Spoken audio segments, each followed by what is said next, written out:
Paimon is without a doubt the most mysterious character in the game, and she has multiple theories about her identities, and that would be our topic in this video. Starting off with her most popular theory, her being the unknown goddess.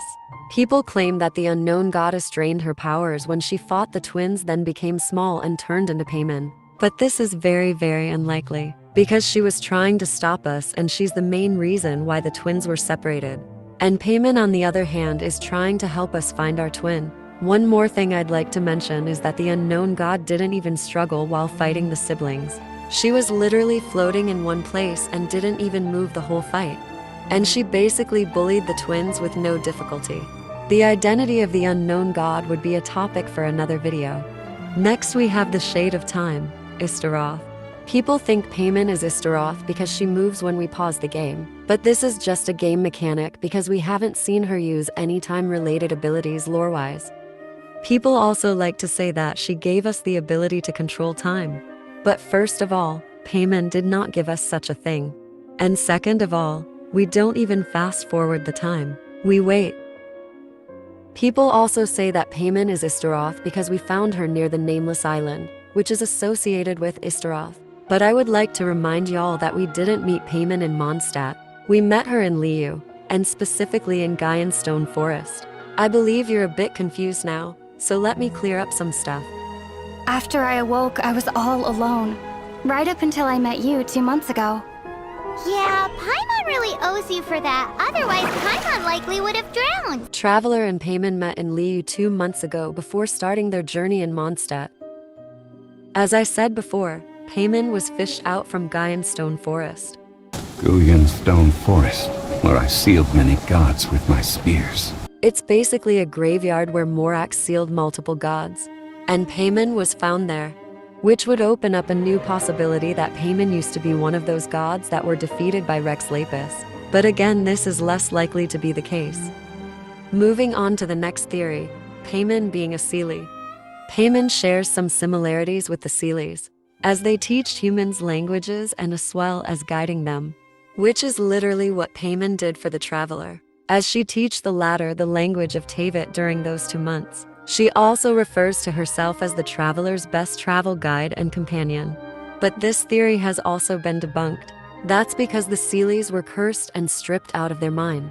And the one and only Seelie that was able to survive and maintain herself was Nabu Malakata, the flower goddess.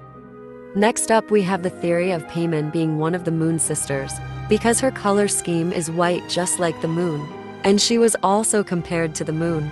But once again, this theory is very less likely to be true, because in the Volume 3 of Moonlit Bamboo Forest, we learn that the Moon Sisters killed each other, and the moon we see in the sky is a corpse.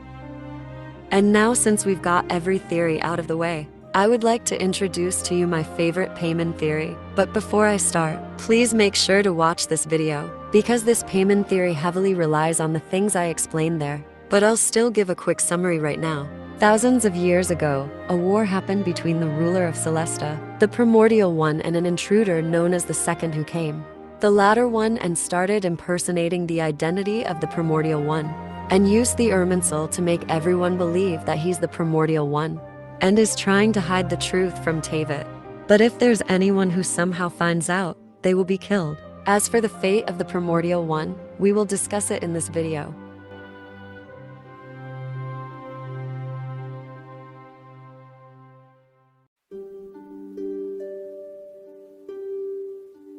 As you are not from this world, I am unable to give you a prediction. Mona is incapable of predicting the fate of the Traveler, because they're a descender.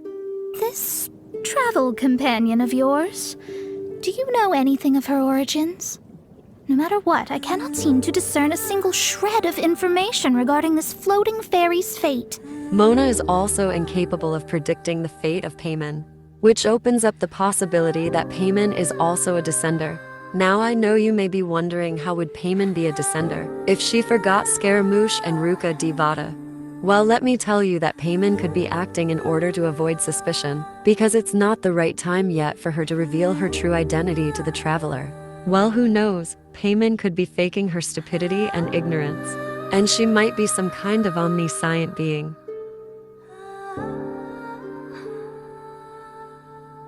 And now we will analyze Paimon's design, starting off with her most noticeable feature, her crown.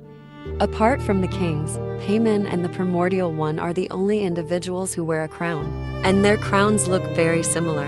And precisely when Paimon's crown is upside down, now moving on to what she's wearing, the things on her sleeves and boots are literally the things that are on the celestial pillars. And Celesta is built by the Primordial One, which proves that Paimon is related to Celesta. Now Paimon's hairpin is a star, which looks like the Primogem, and it's called a primordial gem. Adding on to that, the Primordial One is symbolized by the circlet of logos, which is once again a crown with a star motif. One more thing is that the hero's journey icon is a crown with wings, which also symbolizes the Primordial One. And as you can see, there's once again more star motifs. Paimon doesn't only has a star hairpin, but she's also connected to stars. Paimon? What a fascinating being. You two give off not only the essence of wind and earth, but also of... yes, the stars. Huh? The fragrance of what now? That's the weirdest compliment Paimon's ever heard. I'm pretty sure you're tired of me mentioning wings, so let's talk about them now. As you may already know, the Primordial One has wings, but Paimon doesn't. But after all, the whole point of having wings is to fly, which is something she's already capable of doing. But if this isn't a good evidence to you, then let me show you something that you probably haven't seen before. This is an official art of Paimon holding a spear. And if you look closely, you'll notice that the spear got wings. This was posted on Twitter all the way back in 2019, which is why not many players are familiar with it. In Honkai Impact, there's something called the imaginary type, symbolized by a triquetra. Now in Genshin Impact, we see the triquetra on Mora and Genesis Crystal. They're both currencies that represent an imaginary concept. Money is an object that holds an imaginary value, which is why Mora and Genesis Crystal have the imaginary symbol. But Paimon is an exception. The triquetra on her clothes is different. It's upside down. And when a symbol is upside down, then its meaning would be the opposite. So this is how it would be. Therefore, the triquetra symbol on Paimon means real. I'm sure you're confused on what this would mean, but don't worry, we will get to that later. Just hear me out. Have you ever wondered what does Genshin mean? It means original God, as well as these two other meanings, which perfectly describes the Primordial One, since he's the original god of Teyvat and the creator of all life. Here's another detail that you might have missed. There's a crown and a pair of wings, and specifically on the word Genshin, which means that Genshin is the Primordial One. But you might ask me, how would this tie with Paimon? Well, it's simple really. Paimon is the mascot of Genshin Impact. And now, we finally know why the triquetra symbol on Paimon means real. Because the Primordial One is the real and original god. Well, after all, you can't spell Primordial One without Paimon.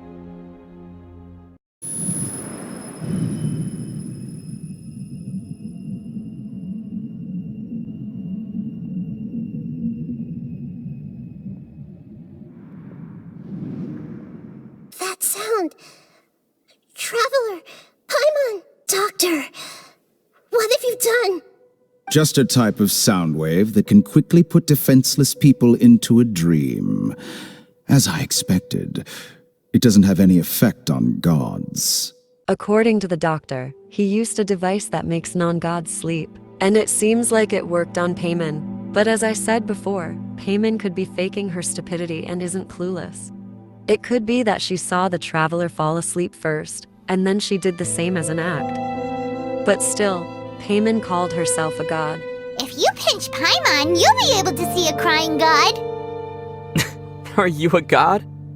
Paimon sure is. As your bodyguard, Paimon is the god of protection. At first, you might see this as a joke, but it could be a big foreshadowing for the end of the game. Because she will protect the traveler from someone. I'll explain more in details later.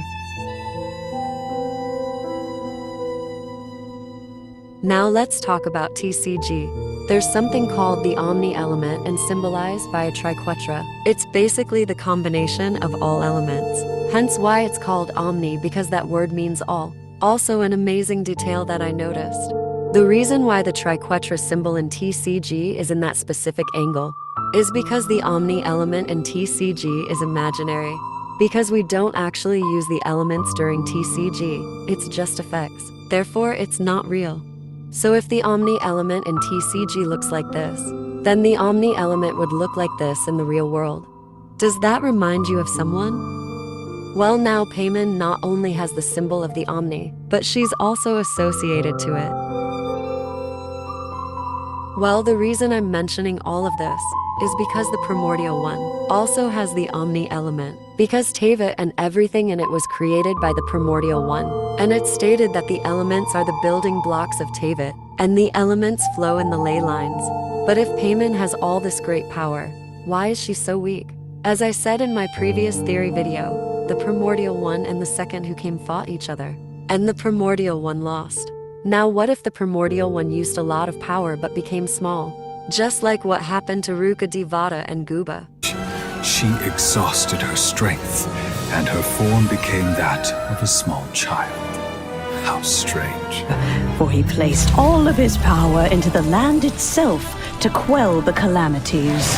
His power expended, and his wits greatly reduced. Thus his body decreased in size. By the time he parted ways with us, he wasn't even the height of a human. It's also very likely that the reason that the Traveler is able to manipulate the elements is thanks to Paimon, since she got the Omni element. But since she doesn't want to reveal her identity to the Traveler, she uses the statues as an excuse for the Traveler's source of power. If you are caught by the Tenryou Commission, you also can't surrender your vision in exchange for your life. I can tell them that you are my vision. Another reason to have Paimon around.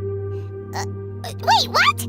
How you're able to freely manipulate elemental power is something I'd like to ascertain. And this floating child is connected to your body in some way? I was merely considering the possibility that you were an external organ. Perhaps there is some invisible force connecting you. Oh, that rules out that possibility.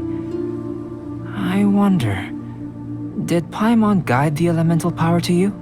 But that would mean that Paimon's elemental power would be enough to break through a mountain rock at least 10 meters thick, or cause the waterfall south of Springville to flow backwards. Hey, how would you know anyway? What a fascinating being. You two give off not only the essence of wind and earth, but also of... yes, the stars. Paimon was also shown to be capable of having a resistance to some phenomenons that non-vision users won't be capable of resisting. We received word that a section of the Avidia forest seems to have become contaminated. I hear that strange things are happening to people who cross through that region. So this is the contaminated region that everyone's been talking about. Oh, it definitely looks different from normal.